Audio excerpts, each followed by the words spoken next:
All right, welcome to the stream. I was able to spectate the final round today of USDGC. It was pretty great. I definitely was a little bit torn all over the place. I didn't get to attend any of the previous days of the tournament. So my original plan was to spectate early on in the event and get some signatures, and then spectate fully the final day. I like following Calvin. I didn't actually really get to do that, unfortunately, but I bounced around between a few holes, got some signatures, and watched the last couple of holes. Brent says, wow, so late. Yes. I drove straight, so I was out of state this weekend, which is why I wasn't able to make the rest of the event. But I drove from Tennessee straight to USDGC this afternoon, arrived just after the lead card had kicked off, got a couple of holes in, and then got those signatures and kind of bounced around. But yeah, I was talking with people after USDGC, had to get some groceries on my way home, had to eat dinner, which I just finished like 10 minutes ago. And so here we are, late live stream. All of you saying late as usual, of course. Pretty sure he was born late. I think I wasn't. I think my sister was born really late. I wasn't born late. I think I was very like day of or really close. Also bet he won't have the cart again to show off, probably in the car 20 feet away. The cart is in the car. I have my bag in it, and it's like packed into the back seat.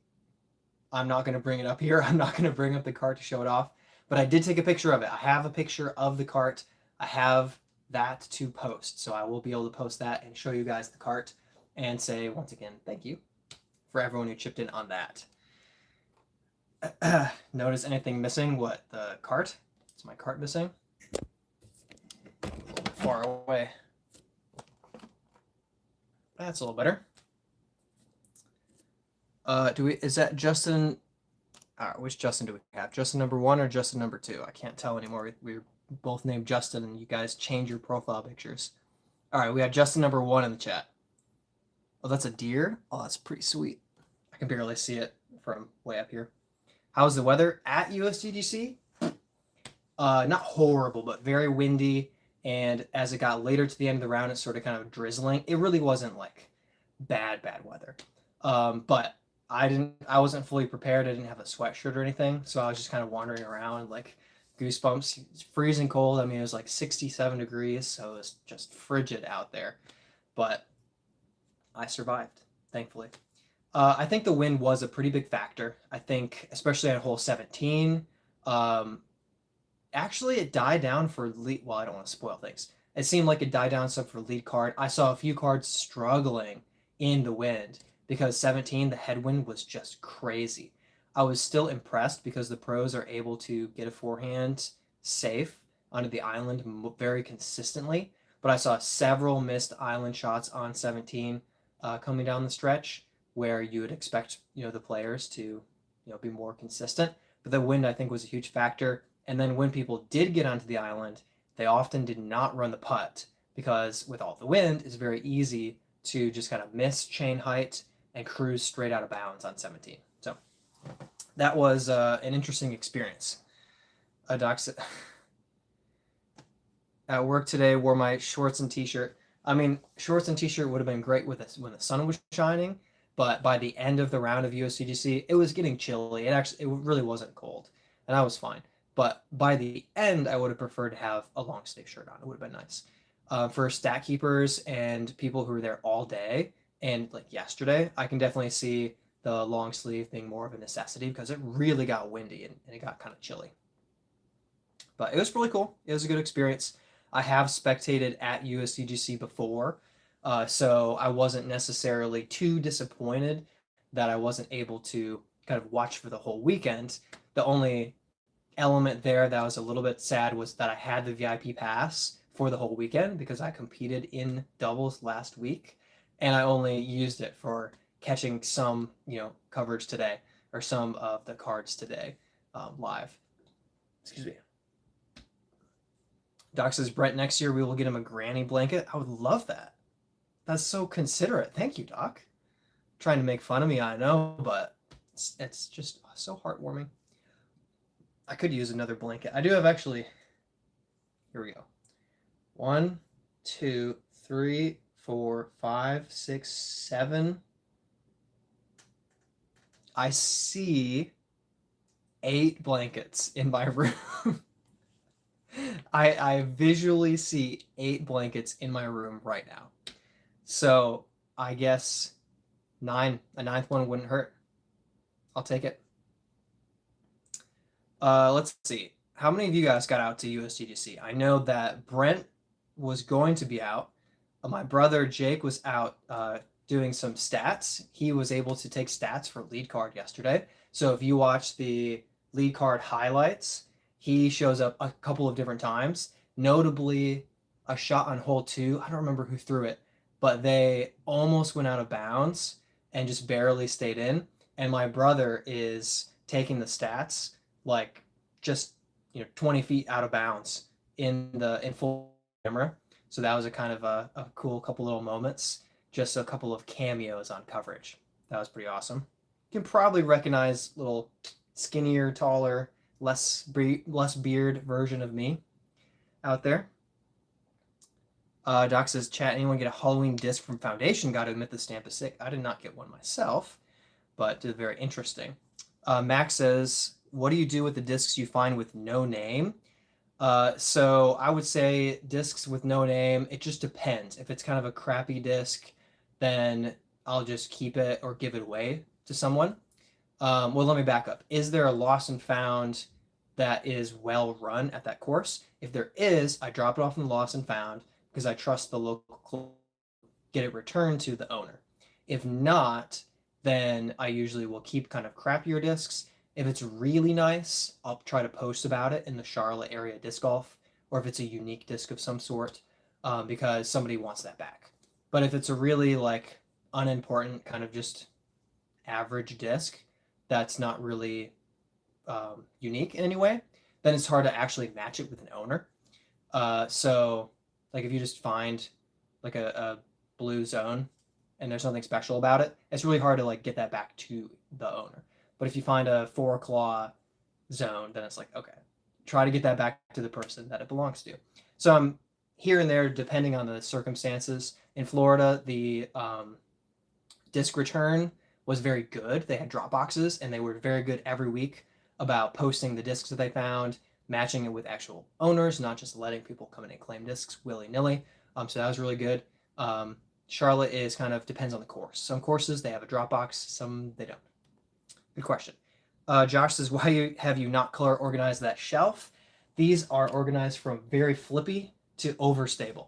So I have the terribly flippy, uncontrollable Jow as my drivers, and I go across to getting more and more stable until I get all the way up to a Venom and a Calvin Heimberg Destroyer as my most overstable distance driver category. Then I do driver category, sorry. Then I do the same thing with mid-ranges from the Paradox. Who should I tell? I was going to give this to somebody. Paradox to the Balance, the Prototype Balance, which is very, very, very, very overstable. And then I have other stuff, signed discs and cool-looking stamps, stuff like that. So I do not organize by color. I organize by stability. Elaine says, hi, what is your dream? Well, I had a dream last night that I got bit by a snake, and then I had to catch it, and so that people could identify whether or not I was going to die. And then they took forever to identify it, so I was just there holding a snake that had bit me. What is my dream for the future? Winning more disc golf tournaments and making some money. That'd be great. Why is that buzzsaw on the wall and not in the bag? Buzzsaw is okay. I bag Echoes, M2, Taco. I don't need a buzzsaw. Buzzsaw is just fine. It's nothing special. That's why. Good question. Let's see. Sending a spooky pumpkin for the lives. Thank you, Pumpkin, for dropping by with a spooky pumpkin. What a legend. That's awesome. Corey G says, love my Echo as well. Yes, Echo is great. Echo is one of the best ranges. If you're a newer player, it's a nice stable mid-range that's going to just fade on you a little bit. If you're in the middle, you can probably get a pretty straight shot out of it. And even a high level player will be able to have a controllable, drifting, gently understable throw with an echo. So I feel like it's one of the best plays to all different skill levels, discs. Doc says that y'all were gonna do some trading. What, Dujin and I were gonna trade? Yes, I am planning to trade. I forgot. I probably need to message Dujin. My bad. Elaine says, like your career. Yeah, so I would say right now I'm switching into the professional division in the next couple of weeks. I actually had to cancel. I dropped out of the Monday qualifier, which I have played in the pro division before, but would have been my first of my, how do I say? I would be with amateur and fully stepping in the pro division. I dropped out for my shoulder, which by the way feels great, 100%, no worries. But I don't have my next tournament scheduled yet. I will be competing in the Chain Hawk Open in December in Florida, so I'm very much looking forward to that. That's a nice A tier, so actually a real opportunity to win some cash, which is awesome. But until then, I don't have much on the radar, but I'm going to slip a tournament in there somewhere. Are you a frisbee legend? I don't know about legend, but I'm doing my best. I tied for round 1 of Am Worlds. I tied for hot round and made lead card coverage. So that's my frisbee legend status. But that's amateurs, so that's great. But obviously very different from the pro division. So there are layers to it. There are levels to it. Doc says, Dujit, we were going to give the Paradox to maybe some trading. I don't think Paradox for Dujit. I don't think Dujit could throw a Paradox. I think it'd be a roller. Oh, Flight Medic says, let me see your Echo collection. Most of the Echoes are either in a pond or in the bag, but I have a couple. At the moment, I don't have a collection, but I have a couple Echoes. Here is one signed by Ezra Robinson. Yes, he's Discraft, not Streamlined, but I had to have him sign a disc. I should have another. I don't. What's a hex?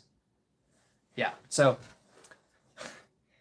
I just lost 2 Echoes recently. I had a blue dyed Echo that I really liked, and I lost my longtime Cosmic Neutron white. It's really bad. That's really sad. I have a red Echo in the bag, a Neutron. I have a green one down in the garage. I have that one. I know I have at least one more Echo. Oh, I have a purple Echo that I just got from my buddy Jacob Stoner that I've only thrown a few times. I'm still getting used to it. So unfortunately, I don't have a full Echo collection in my room right now because I throw so many of them and I've been replacing so many of them that they're all kind of more toward my bag so I can use them. What is your best disc golf color for finding it? Probably bright yellow. Bright yellow is probably the best. Doc says clear. Elaine says, you play Roblox. I have played Roblox, but I don't play Roblox. If I'm going to play video games, then I'm going to be playing either a cooperative or competitive game with my friends, or something fun by myself, like Hollow Knight Silksong, or Legend of Zelda, Ocarina of Time, or Breath of the Wild, or Tunic, stuff like that. Single player, RPGs, thumbs up. Jared Johnson says, the disc golf legend himself, within a few years, we'll see him playing with the pros, calling it now. I can dream and I can hope.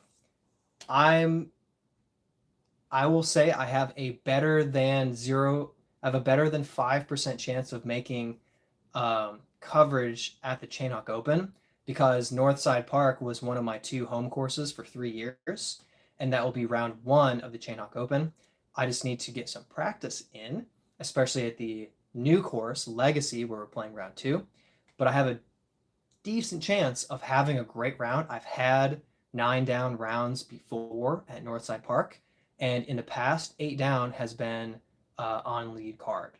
So there's a shot that I play very well and make lead card coverage in the Chain Hawk Open, and that could be with Garrett Gerthy, which would be really awesome, who I talked to today because he's really cool. Elaine says, Fortnite. I used to play a lot of Fortnite. I haven't played in the last year and a half probably.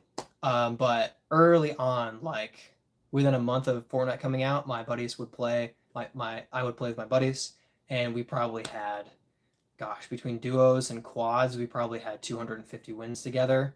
Before they updated things, so the new seasons, we got more wins. But yeah, I haven't played in a long time. Jared says he'll be known as the backhand guy. Definitely not the forehand guy, so you've got that covered. I would say I would like to be known, yes, for throwing good turnover shots, but I like to be known for my unorthodox but successful putting. That's my hope. I think that's the kind of weird little standout that I might have. Not the soup guy. Sorry, Doc. They won't know me for my soup. Brent says, "Wow, I'm here. It didn't notify me." You should have known. You should have known.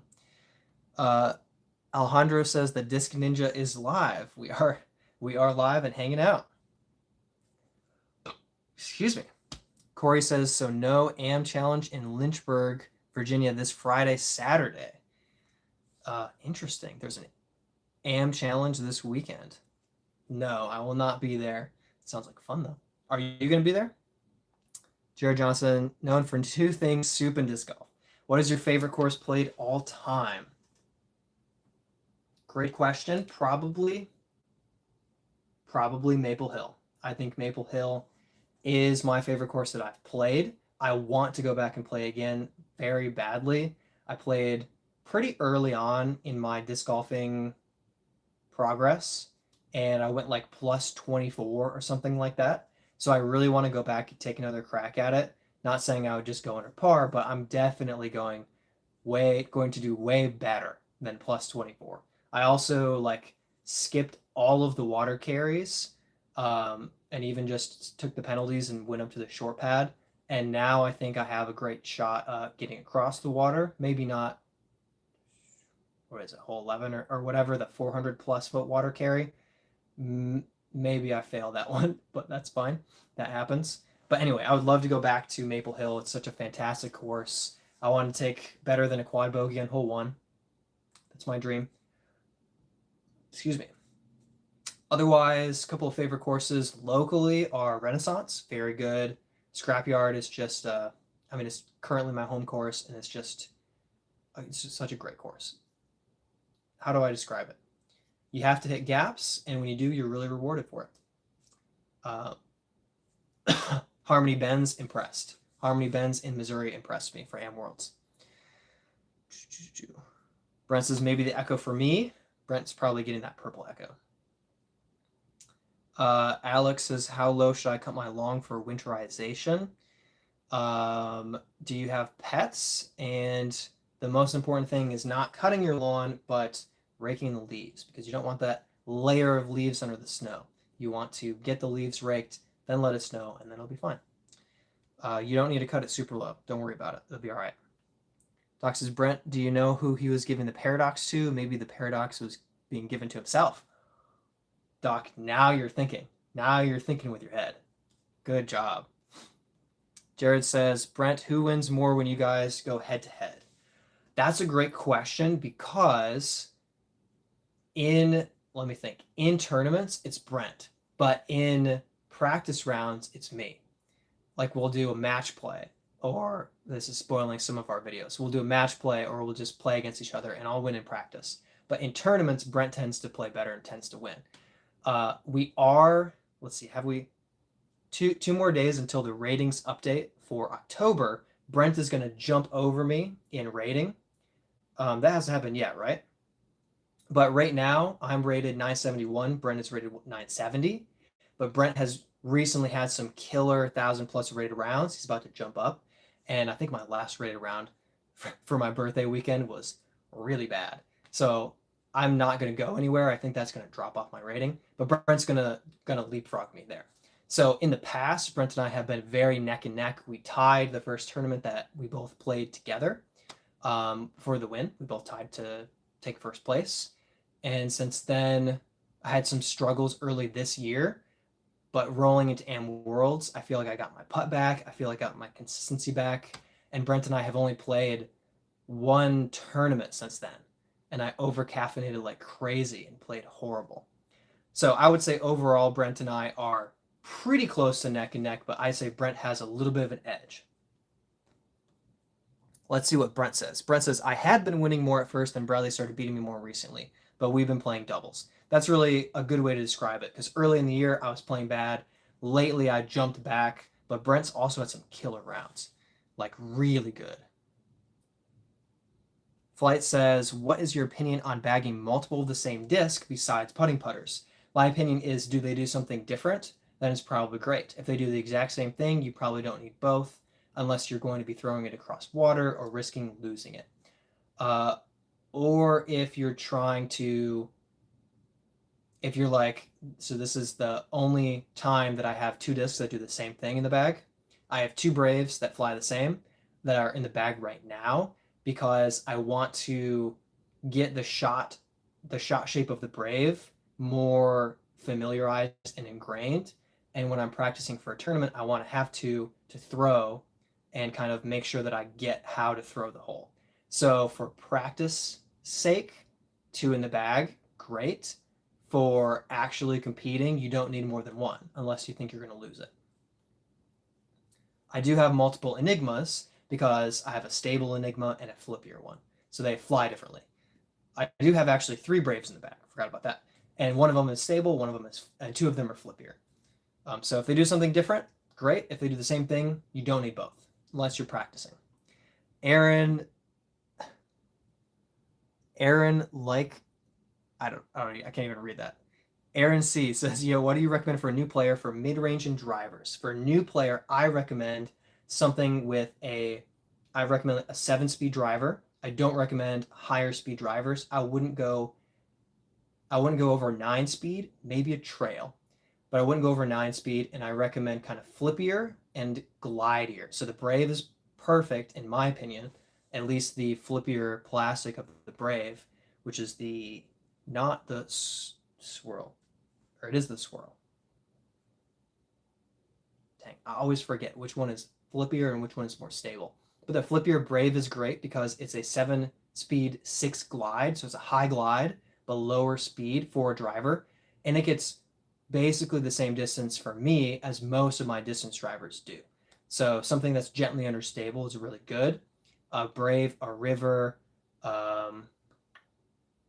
maybe up to a Roadrunner or Valkyrie if you want a flippier. I guess Valkyrie's not too flippy. Roadrunner for like a flippier 9-speed. Then for mid ranges, I recommend flippy again. So maybe a Soul or a Comet or a Meteor, something that's going to drift right. Maybe a Paradox if you're very, very new. But a Paradox, even for a new player, will start. Well, I think it'll start out really well, but eventually a Paradox is going to be too flippy. So that's what I would recommend. If you want a little bit more stable, Echo or Hex for a mid-range, or Buzz. You can't go wrong with a Buzz. Yeah, good question. Keep low speeds. You don't need 12 speed. You don't need 13 speed. You don't need a 14 speed. They don't fly further. You only benefit from a high speed if you just like the shot shape, but you don't pursue a high speed for more distance when you're a new player because you can't throw at a 12 speed. If you're throwing at a 6 speed, don't throw an 11 speed. Throw a 6 speed or a 5 speed or a 4 speed. Okay. Let me catch up. Shirt idea, they won't know me for my soup. Imagine a bunch of us wearing them in a few years when Brad's on lead card. Playing MA40, it'd be MP40. But MP40, that's good. That's 10 years. That's a long ways. Doc says, Aaron, may I introduce you to Shoe and Dragon? Shoe's good. Shoe's good. I would not recommend a Dragon. Brent hits it when it matters. He definitely has been, except for USDGC doubles, but we'll forget about that. That was both of us, by the way. I'm not just picking on Brent. I'm saying we play bad, especially Brent. Just kidding. Jim says, greetings, my friend. I got to play 2 courses for the first time last week in Palmer, Massachusetts. +2 and +8. Ouch, good times. Hey, you never know. +8 could be great if it's a very, very tough course. We're going to give you the benefit of the doubt that it was a Pro Tour level course that you only went 8 over on. So, good rounds. Jared says, when you and Brent play together, what aspect of play do you inspire most in each other? It's a good question. I would say putting. we kind of Brent says, listen, we don't inspire each other. I think in a sense putting, because both of us can hit some wild and crazy putts, especially in each other's face. Like when one of us hits a big putt, it puts a lot of pressure on the other person to manage their kind of somewhat big putt.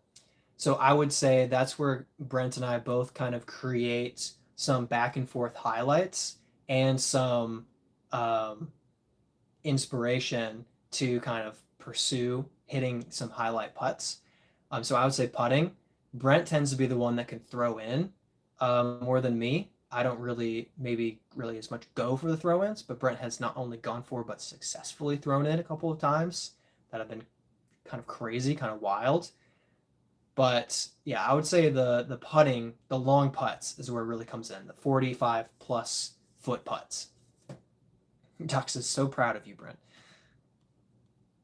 Jiki says, well. Have you not streamed for a while, or have I not been here? You haven't been here. I streamed last week. But it's just once a week, every Sunday. Finally, welcome back, Jiki, after ignoring me for forever. Perspires you. Okay.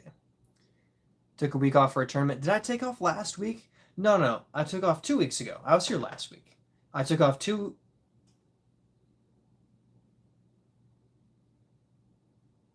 I'm pretty sure I was here last week and took off 2 weeks ago. Yes, that is correct. Isn't doing the game streaming. That's true. I haven't been doing the gaming streams. That is factual.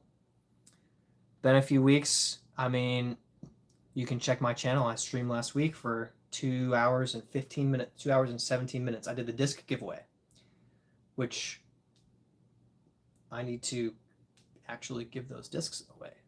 They were won. I have not mailed them yet. Brent, has Brad lived anywhere where the fall leaves change? Michigan for 25 years. Catch up. Yellow in the fall sounds like a bad idea.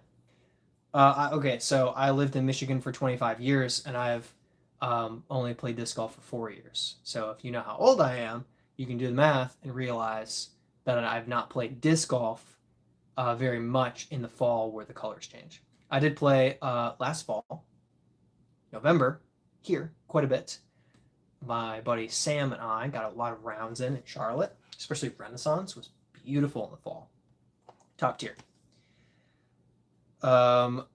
So yes, yellow in the fall can be a bad idea, but so yellow still stands out the most on average throughout the whole year, I would say. Jiki says, how do I still not have a Brave? Must not have asked for one. Also, I need more. I need more Braves. I'm not giving you my white one. I need to get that dyed. I'm going to just say that for like a year until I finally get it dyed. Doc says, even I got a Brave? Well, you should give it to Jiki. What are you doing? Jim says, always fun playing a new course. Yes. It's always fun to play a new course. I played a new course this weekend. A new course for me. Warriors Path in Tennessee. Very elevated. It was a lot of steep elevation, and I've played toboggan, and it wasn't like a 500-foot hole that's down a toboggan slope, but it was like 220 uphill, 220 downhill, 300 uphill, 220. Did I already say that? Whatever. Number downhill. Like they weren't massive hole, well, except one of them was a 392-foot par 3. But other than that, they weren't like massively far. It was just like mountainside course.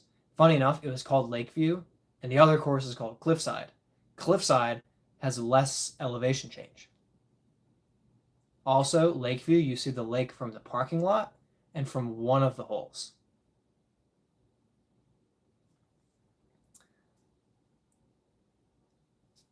Doc says, I don't give away my babies. Mr. Disc Collection doesn't let go of anything, although he gave me 8 shoes. Cheeky says, where are we dropping? Down for Scrapyard again? Scrapyard is good. I don't think I have a tournament in mind, so Scrapyard's probably fine. And maybe I get my Distance League round in. I'm doing an online league where we submit our UDisc score from a round every week, but you have to pick the round ahead of time. And my last round at Scrapyard was good, so maybe I can repeat. Doc says, once signed, they are going into my funeral pyre. Interesting. Jiki says, got to go under par there? Yes. Jiki has been 1 or 2 over lately, really pushing it, only having a small mistake here and there, stopping himself from getting that under par. Doc says, shoes were not signed, or the leopards, nor the putters I left at local putting course. It's true. Jiki says, was good, and it's almost course record. I did a very good round at Scrapyard. It was 13 under. I chained out of 2 circle 2 putts. I hit the cage on another circle 2 putt. Only 17 and 18 did I not hit metal for birdie, and I was within circle 2 on 17 as well, but obstructed behind a tree. But course record is 17 down, so I was still off. Like I wasn't 1 away, but I did put up one of the best rounds of the year on the layout, so that's really cool. Jiki says, like, imagine if I don't double the easiest hole in the course. Yes.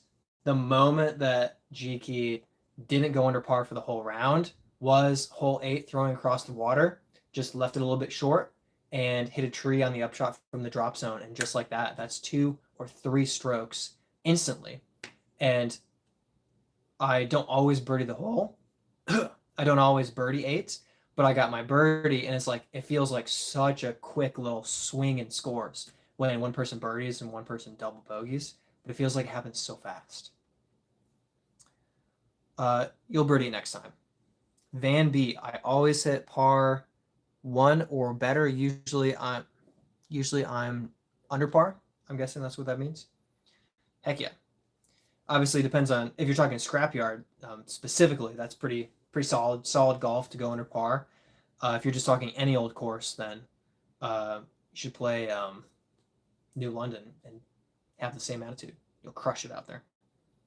Doc says, LOL, GK, you ever need to feel better about your game, you can come play around with me. GK says, oh, are you pro level? Doc is not, I would not say pro level. I would not say that Doc is pro level. GK says, wait, that's a 3-stroke difference. Probably I've birdied that the last 3 times. Yeah, if you take the birdie, obviously you just can't just count on birdies because you can miss a putt, you can tumble away from the basket, you can just clip a tree and redirect, etc., etc. But as long as you cross in bounds, you should take a 3 or a 2. That double bogey is immediately 2 strokes worse than what you should do if you don't play it super well. Obviously, not everybody can cross the water or do that consistently, but when you have the ability and you should cross over, you should be able to execute that and take your par at worst. I'm also saying this as someone who was 6 down through 7 a few weeks ago after chaining out of a long putt on hole 3 and making everything else for birdie, bogeyed hole 8. Threw my berg too gently, didn't cross. It happens. Doc says, oh, you mean me? I'm injured reserve level. Just like your fantasy team. Jiki says, can't count on it, but I've been more consistently parked for birdie than I have been getting a par. I mean, I've seen the birdie 3 times. I've seen you miss the putt, and I've seen you throw in the water twice. So it's like 50% birdie rate. It's pretty good.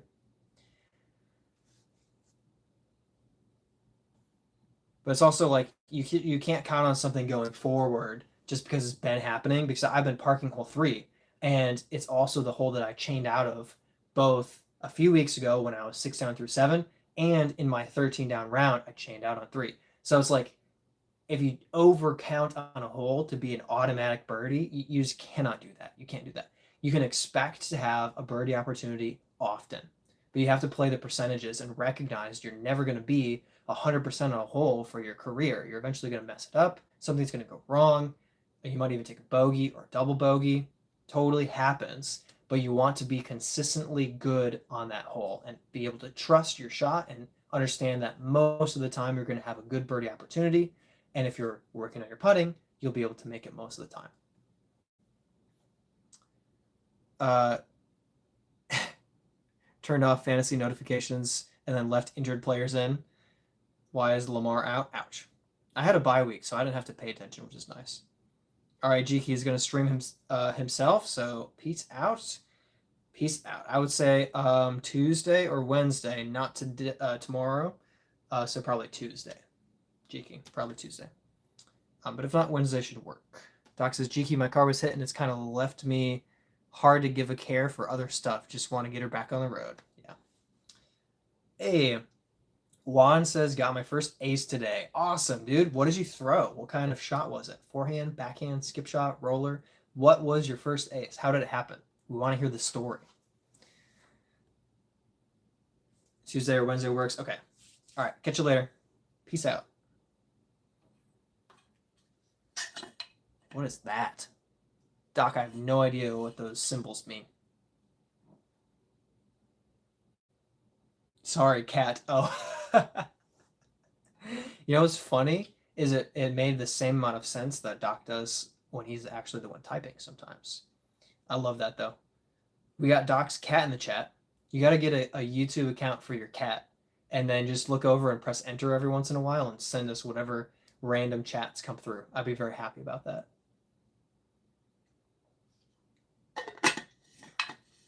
She loves the keyboard. Yeah. Yeah, I understand. I've had a couple of cats, and they very much are invested in whatever is taking your attention away from them. So if it's a keyboard, they are focused. If it's a book, they want to be in front of that book. Doc says, sometimes I worry about you. Why? You shouldn't worry about me. I'm good. I'm sane for the most part. Sometimes.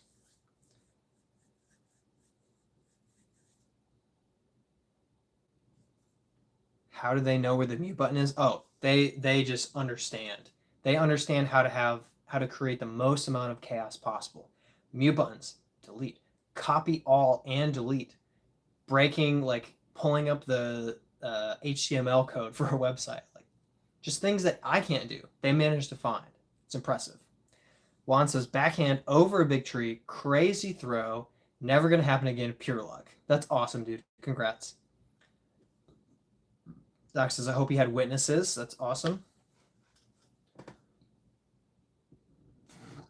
Excuse me. That's what I get for eating dinner 10 minutes before streaming. Yeah, that's so cool. I'm trying to think. I've definitely done a lot of, especially practice shot aces. Only a few first shot aces, real aces for me. But I'm trying to think of an over the tree ace. I don't think I have an over the tree. I have like around a corner to a blind basket, but I don't have like an over the tree ace. That's really cool. That's awesome. What was dinner? Cowboy chili. Dinner was a leftover piece of Little Caesars pizza, a bowl and a half of cereal, and 2 packets of instant oatmeal. That was dinner. But I resisted getting Taco Bell. So this was me being responsible. The good news is I'll be making tacos for the rest of the week. So I'm going to be set on dinners. But I got home. I did not have beef thawed. It was in the freezer. I did not have a quick meal to make. I didn't want to pay for fast food. Yeah. Anyway. Brent says meow. Hopefully not referencing what was for dinner. Yeah, I got myself. It's kind of hard when I'm traveling here and there sometimes to get a good like meal system in place, which of course that's why you have fast food. But with USDGC and everything, and then getting back for the stream, I was like, here, there, make some food happen, get the stream going. Obviously, it was late, but I warned you guys. I said I would stream late today, so I put that out there, and that, of course, is what happened. Creepy Pig says, hey, Norris Chuck. Erwin, how you doing? I'm doing pretty good. I was able to spectate the final round, a little bit of the final round at USDGC today. Also got a bunch of signatures. Where Justin number 2 hasn't jumped in the chat yet, but he requested that I get him some signatures on a white in of a disc. So I got a white USDGC Destroyer, and I filled it with signatures for him. I got Simon, Garrett Gurthey, Isaac and Ezra Robinson, Calvin Heimberg, Paul Macbeth, Ricky Wysocki, Paul Ulibarri, Nate Sexton, Kyle Klein, and another person. I remember I got so many signatures in quick succession. I loaded that up for him. Leslie Walker says thumbs down. Probably a reference to dinner. I guess I did not have a good enough dinner. Shame on me. Doc says I have frozen pizza. I can't say nothing. Frozen pizza has protein. Juan says just me and my dad. He was stoked. Today wasn't really anyone disc golfing where we go. Usually there's a lot of people, but not today. Not a lot. Goodness, I could not read that for no reason at all. But that's awesome. So you had a witness, and it was your dad. That's really cool. I haven't gotten an ace with my dad watching. I've hit some really like cool long putts and had some good rounds with my dad watching. So that's been really special. But he's in Michigan. I'm in North Carolina, and I was in Florida. So the distance is kind of a lot sometimes. So we've only played so many rounds of disc golf together anyway. So Neutron Plastic, 5.5, -1.5, 1 in my monthly Drew Gibson box. Threw it once and it's in the bag. Thoughts? Yeah, I have multiple. I don't have a Neutron I have a factory second Neutron, actually. So I do have a Neutron. I don't know if it's if there's a variation with the Neutron. I do miss my Cosmic Neutron Echoes. I will be getting more to replace. That will be happening. But yeah, it was like top 2 mid-range. Echo and Soul all the time. So I highly approve. I'm not surprised that you threw an Echo one time and went, okay, it's in the bag. How much does it weigh? I found that a gently lightweight Echo just kind of zips out of the hand. Dead straight, holds for a long time. Just a good disc. Just a good disc. Doc says, Juan, I wonder if they were at another course for league. That definitely happens sometimes. Also could just be, if it's anywhere near USDGC, the hardcore players could all be spectating. It could be that the weather was a little bit off. Could be a number of different things. It's fall break for a bunch of different schools, so maybe a little bit of traveling. You never know. Never know. Oh, I did forget. I got doubles. What's it called? Players pack. USDGC doubles players pack. Okay. Small stuff, literally. Got a couple little stickers.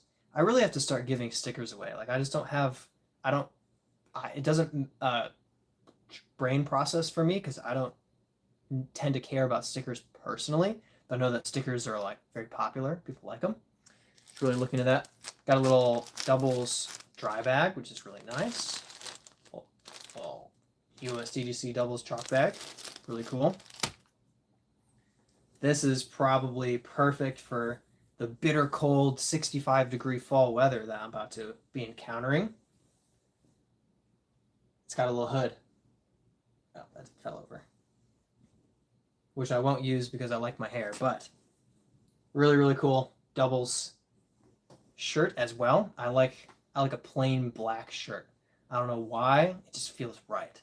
Everything's right with the world.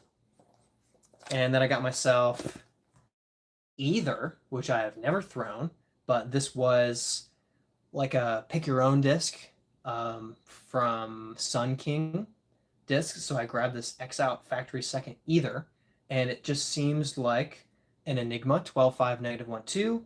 Well, this is a 6 glide, so 12.6 -1.2.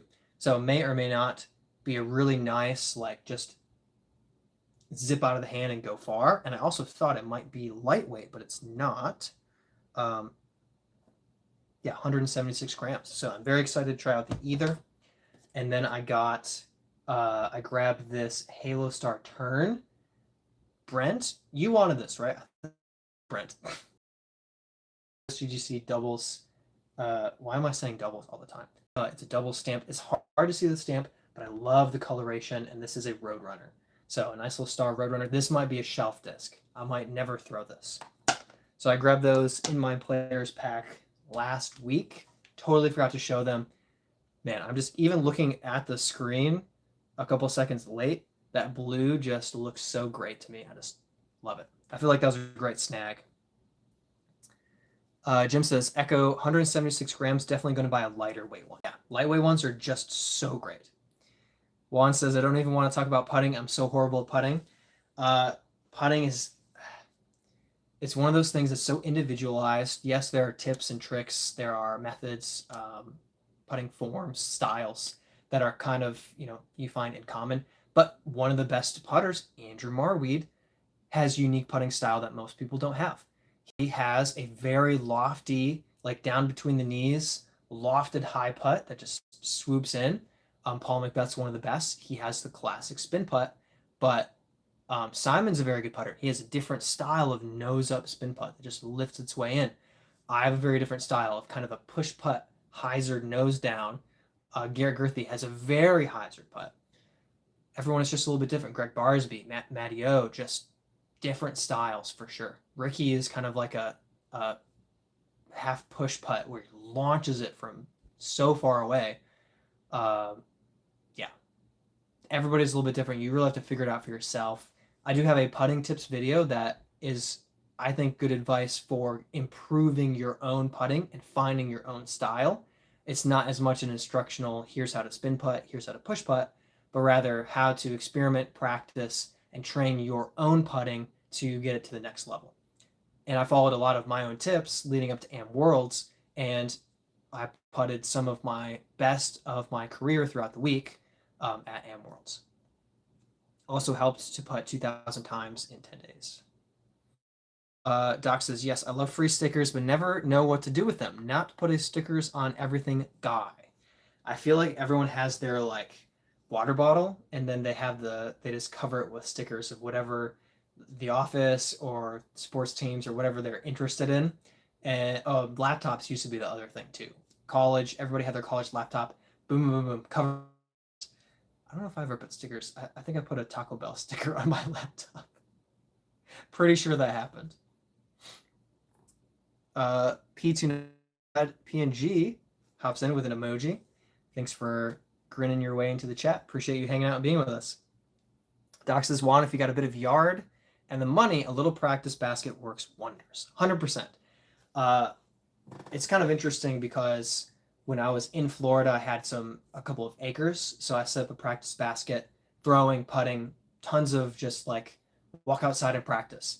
In Charlotte, have a little bit of yard space to practice putting, but I tend to want to get in a lot of circle two putts. Thankfully, I have a course within 8 minutes. So a lot of my post round, do a lot of my practice post round, but I also will just kind of zip over for 200 putts in 40 minutes. Also helps to have more than one putter to putt with. It helps to have multiple of the same putter. I have 10, actually right now 11 Wardens that I practice putting with, and it is so helpful to have a stack to just putt multiple times and then go gather all of them and move to a different spot or however you want to do it, instead of just putting once or twice, walking up, walking back, putting once or twice, walking up, walking back. It can be just a lifesaver to have a stack of putters. I know Brent bought like a dozen pixels of the exact same weight when he switched to pixels, and he's very good at putting with the pixels, so it works. One says, I have a basket at my dad's. We used to practice. We're getting back into disc golfing again. Well, that'll make a big difference too. Getting back into the swing of things, no pun intended, is massive. Getting back into it is, you're going to have rust to kick off. You're going to remember certain things that used to be a struggle, and they're still a struggle, but you'll get things figured out. You'll get back in no time, get those muscles working again. And yeah, putting, you'll get it. Just put in the work and it will pay off. Candlelight says, stickers are the peak of humanity. That's great. There's something charming about a sticker. When I was growing up, I had sticker books. They were awesome. Loved them.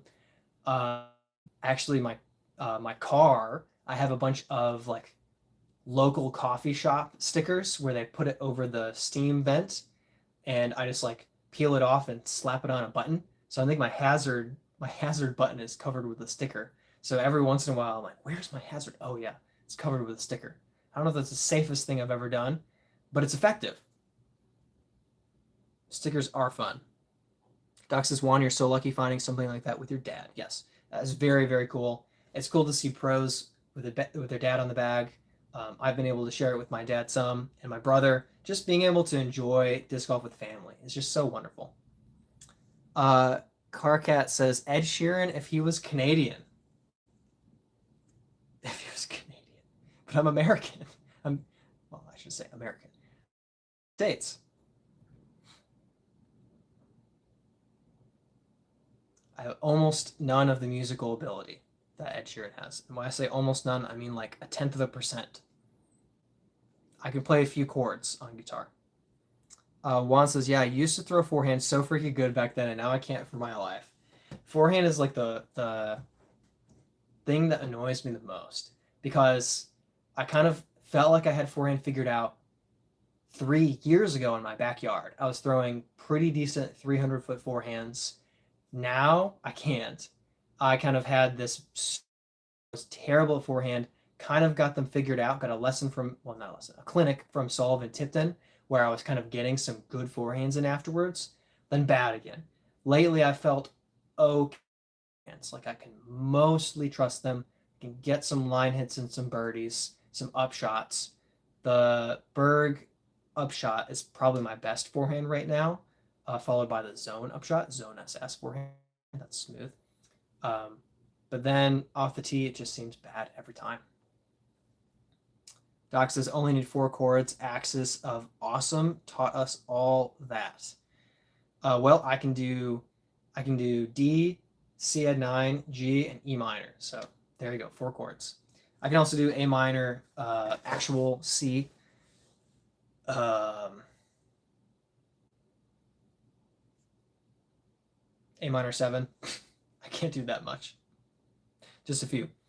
What is that? Is it number 1 A6 or no 1 A6? It says thoughts on Zone SS in the bag instantly. I threw it. You can ask G-Key left the chat. You could have asked G-Key. I threw it one time and I said, that's in the bag. It, for context, I have the Z-Flex plastic. Actually, here, I'll grab it. It's right there. One moment, please. I gotta stand up.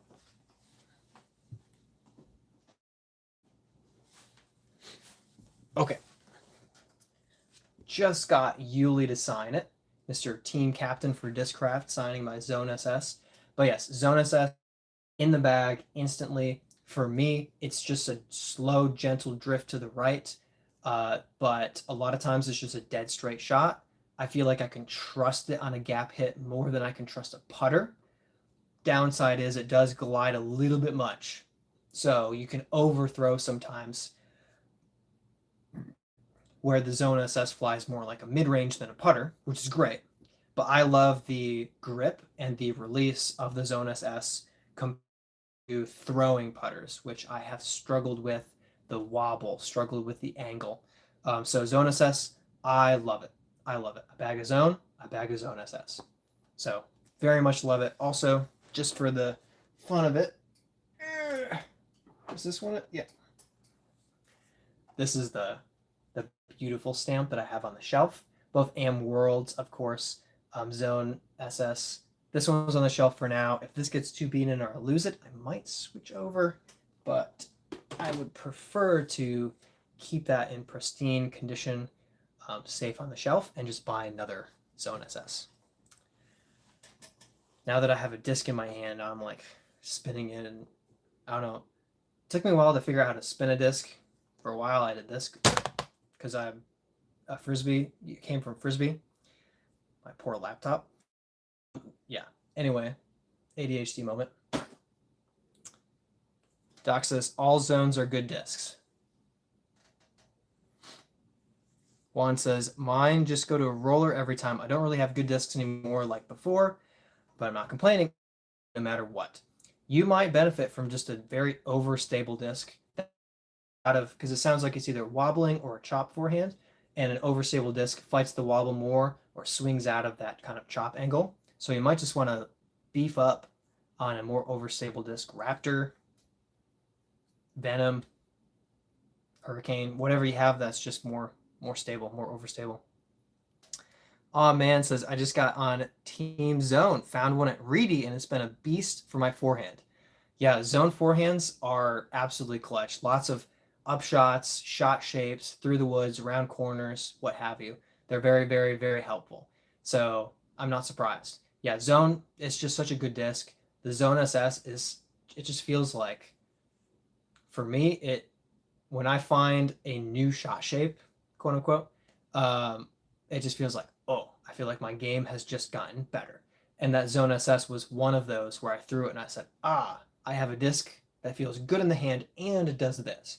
Previously, the Warden, which I love, I could throw on a straight shot line like that, but I felt less consistent because it feels too much like a putter, whereas the Zone feels more like a mid. Doc says, Juan, maybe you need to go work on the power level a bit. Could be power, could be grip, could be swing. It's hard to say. J-Dub Disc Golf says, looking for a good turnover fairway. Just curious, what do you throw?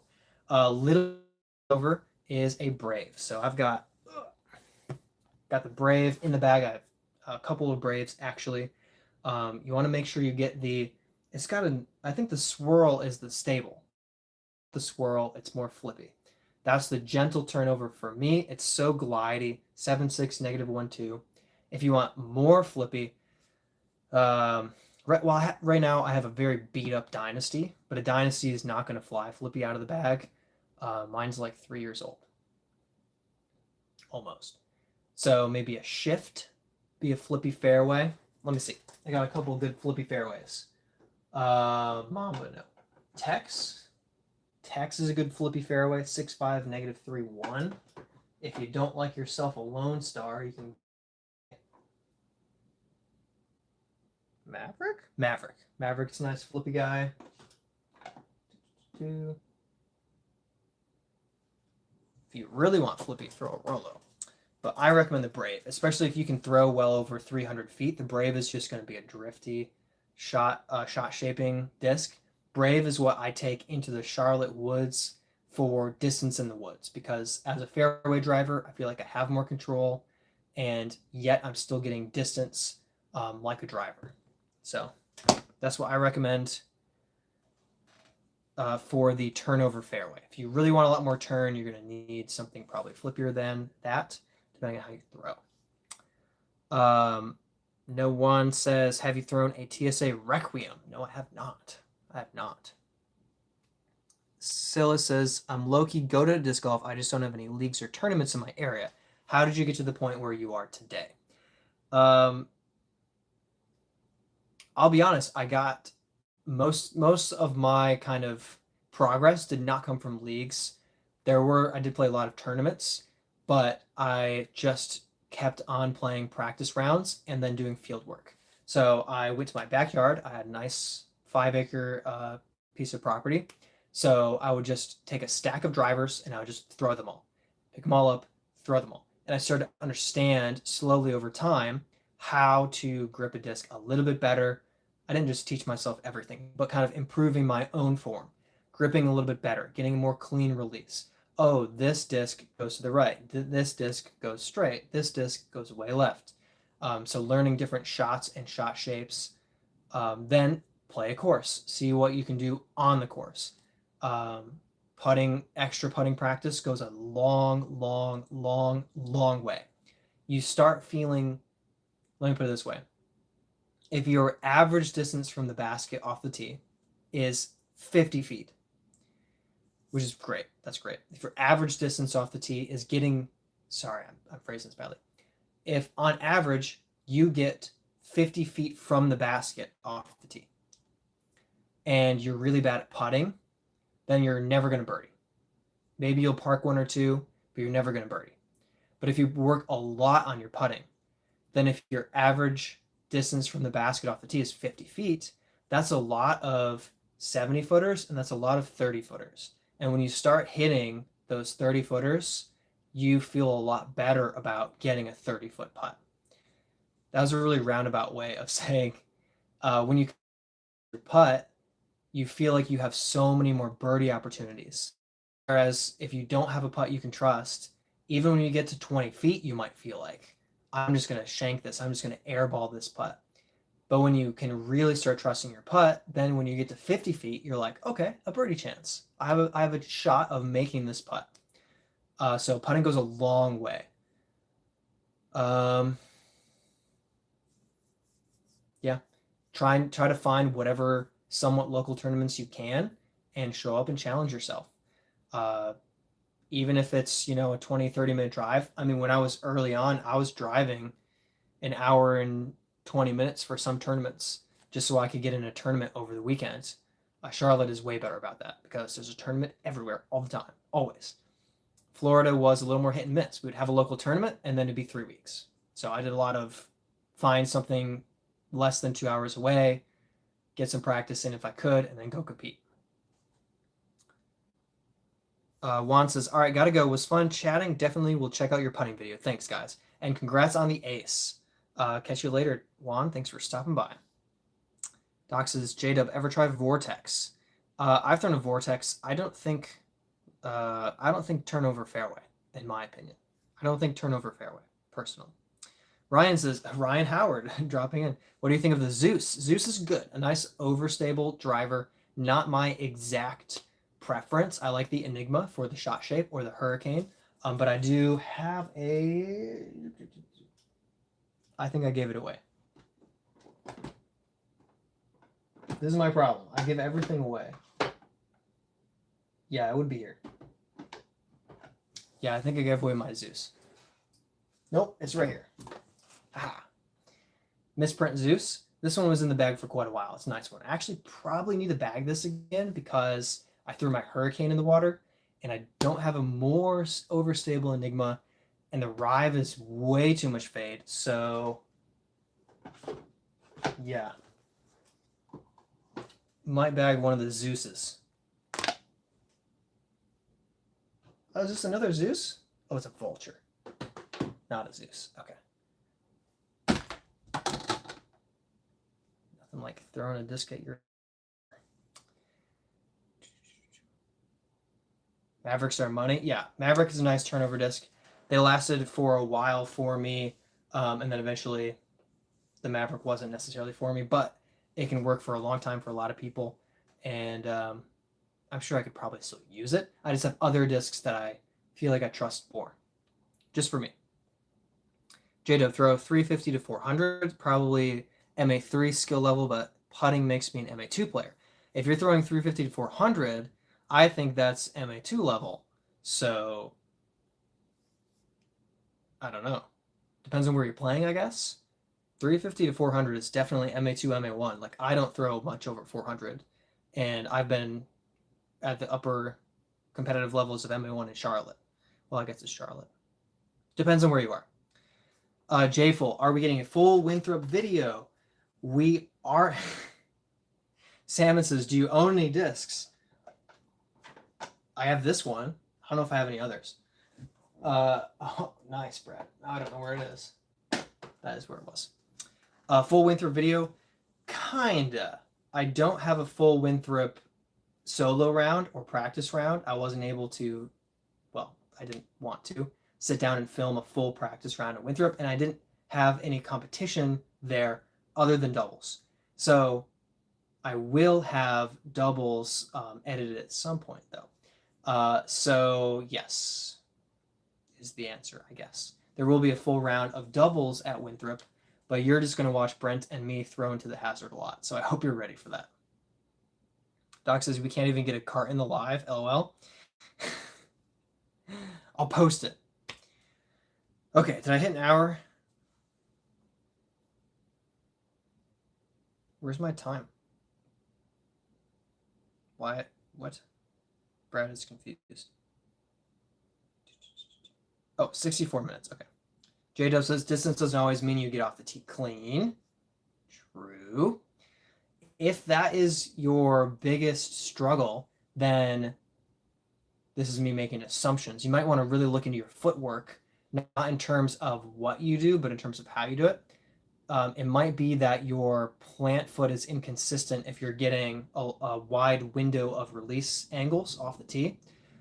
If your footwork is stanced correctly and consistently, then you should only miss by so much. Of course, depends on where you play. If you're playing Northwood Black, then it doesn't matter how like decent your footwork is. You need to be next level to play well there.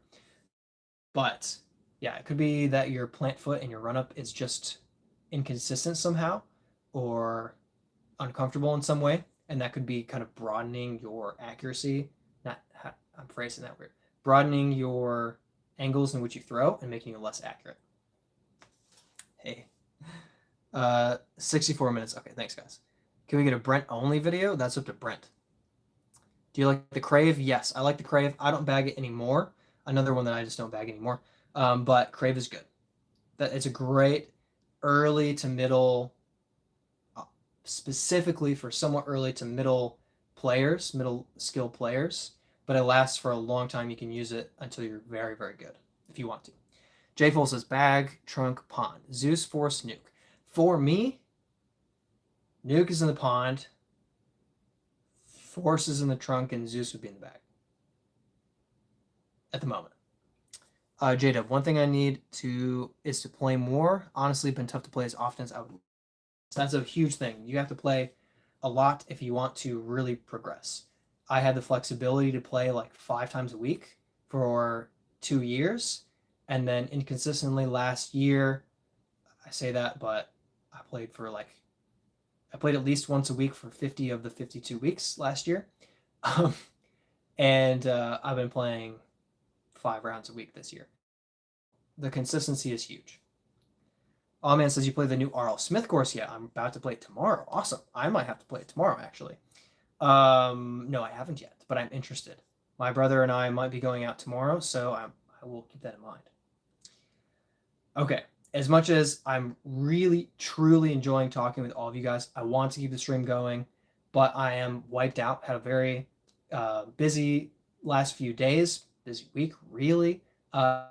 Today with a 3-hour drive, USDGC, hour drive, busy evening. Brad's tired. As much as I want to keep hanging out with you guys, I need to get some rest so that I'm able to get my filming, editing in for the week. But I am traveling again next weekend. So we'll see what the live stream looks like. But I hope to stream longer next time that I stream, and we can talk for a longer amount of time. Candlelight says, I keep drawing blanks for logo ideas. Do you have any ideas or specifics in mind? I have a fun idea. I would love to have like a bird full of soup, like drinking out of the soup, or a bird with some variation of like a B and a T for birdie time. I'm not sure. I'll have to, excuse me, goodness. I'll have to workshop a little bit more on that. I also wouldn't mind just like some type of just logo design with the B and the T. I know a lot of disc golfers have their initials, and I would love to have that for like birdie time, B and a T. Yeah, I'm sorry I don't have more off the top of my head than that. That's what I've got up here. Garrett says, hey, been a while. Garrett, thanks for hopping on. Oops, your name auto-corrected to Chad. Nice. Rachel says, is it possible to get a disc stamped with a particular pattern? If you have your own logo and wanted to print it on a disc, would you print it on a specific type of brand? Great question. Yes, it depends on the manufacturer, I believe. I think Innova is very flexible about it. You can get a custom stamped discs. You can get a bunch of them. I don't know what Latitude is like. I would love a bunch of Braves with my stamp on it. That would be awesome. Or Echoes, Streamline Echoes. So Latitude 64 Braves would be my first choice. Streamline Cosmic Neutron Echoes would be my second choice. And after that, maybe the Enigma. The Enigma would be in there. Maybe a Soul. Those would be up there. But yes, a lot of manufacturers will let you do custom stamps, but some of them have a numerical requirement where you need 50 or 30 or whatever to do that.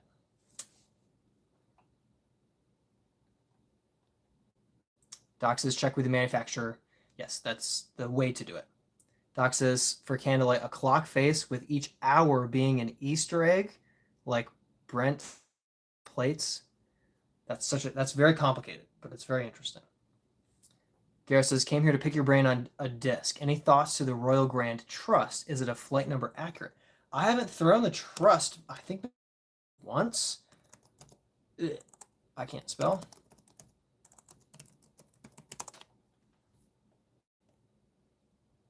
Oh, I like it. So here's going to be my assumption, is that it doesn't fly as stable as it suggests.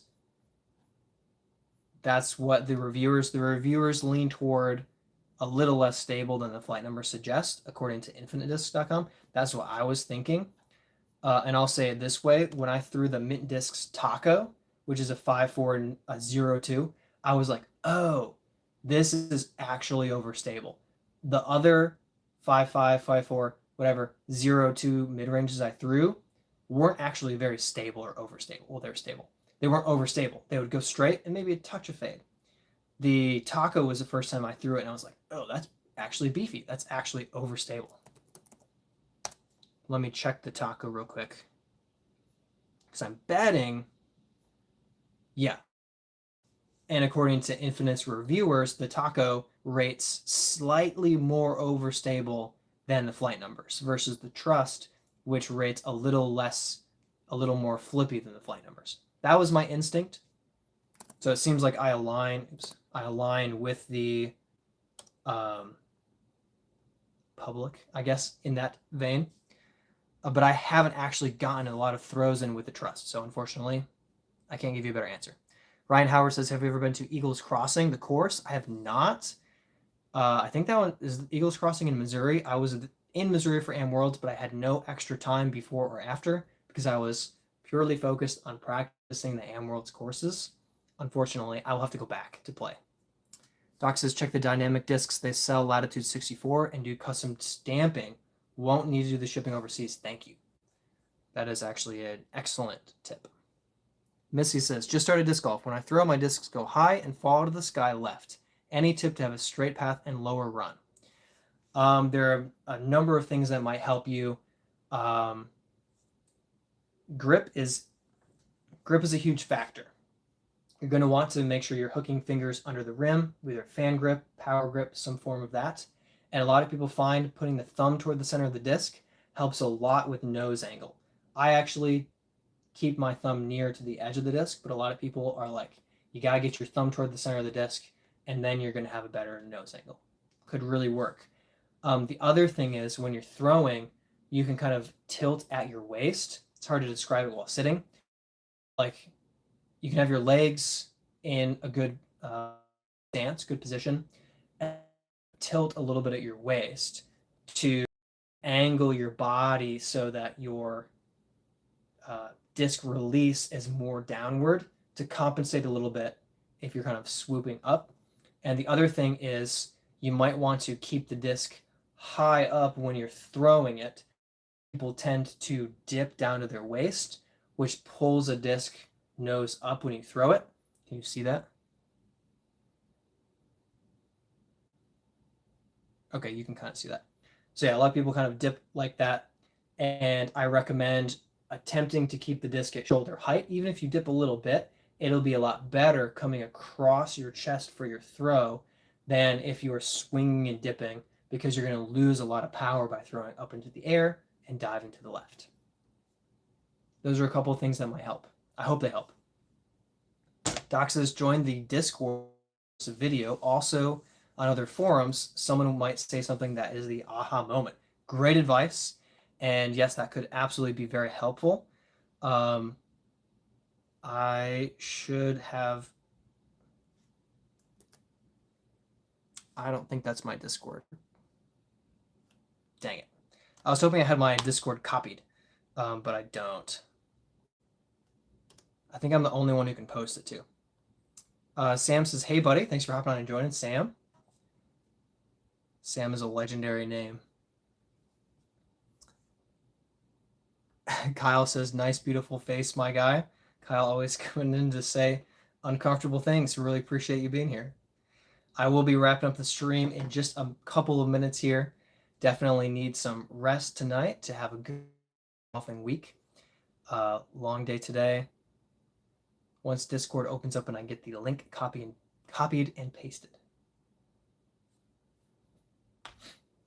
Highlight of USDGC today was got a disc signed by Isaac, and he said, love your shirt. And I was like, yes.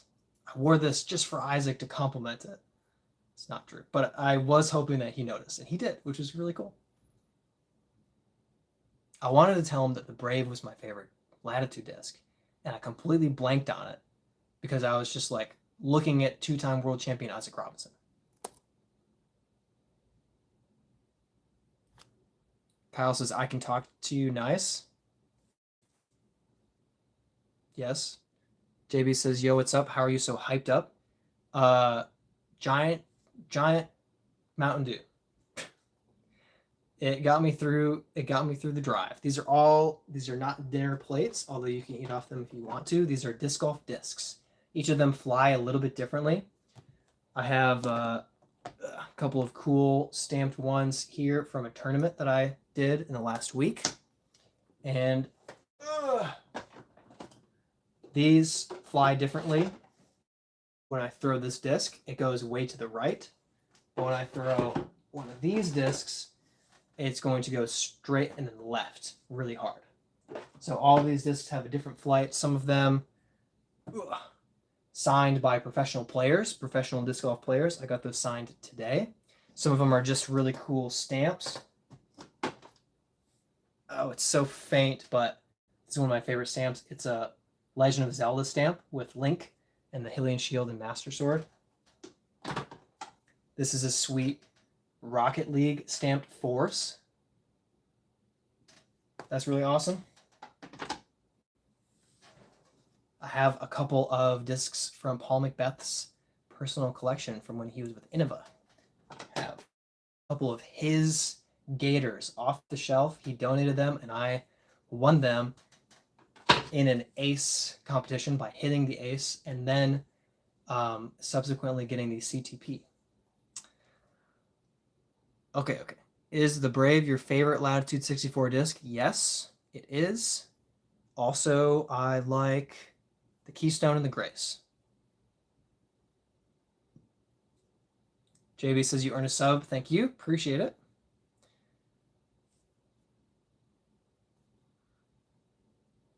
Doc says most of them round. One is not. Yes, the oxymoron is a square. But I don't have that on the shelf. It's not actually a legal disc. Yes, most discs are round.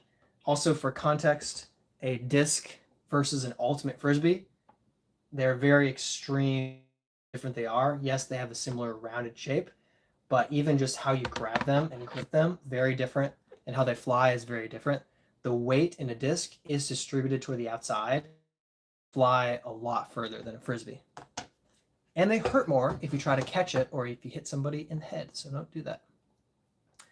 Kyle says he's not hyped. His demeanor is actually quite pleasant. I have energy, but I would not describe hyped. Missy says, do you enjoy watching playing Ultimate Frisbee? I used to hate disc golf and love Ultimate Frisbee. I still like Ultimate, but I can't throw a Frisbee well anymore because I'm so trained to throw a disc that I can't switch to an Ultimate disc. But I love playing Ultimate. I played a lot in college. I was on the club team for a while, and I just enjoyed like running, diving catches, and quick throws. So I like it. Haven't really watched it, but Ultimate Frisbee is great. Agaston says, you watch UFC, MMA, boxing, anything? No, I've watched a few fights, but I don't regularly watch anything. Funny enough, I don't know if sadly enough is the right way to say it, the most two fights that I watched were both Jake Paul. Doc says, when the knees go, the discs get smaller and heavier, LOL. Yeah, it's true. All right, guys. I am headed out. Thank you so much for joining and hanging out with me. I would love to keep answering questions for an even longer time, but tonight, tired out, need some rest. I will catch you guys later. Let's see, do I have any announcements? I don't think I have any big announcements that you guys need to know before the next stream. So I will catch you guys soon and keep you posted. And yes, I will post that picture of my cart, Doc. I will do that. Kyle says, have a good evening. Garrett says, good night, Brad. Gator Guy says, how excited are you to play Legacy? I'm very excited for Legacy. I used to practice distance throwing at Legacy, and I am just astounded. They put in a great 18-hole course, and I can't wait to get down there and compete in the Chainhawk Open. So I'm very excited. All right. Thank you, guys. Peace out.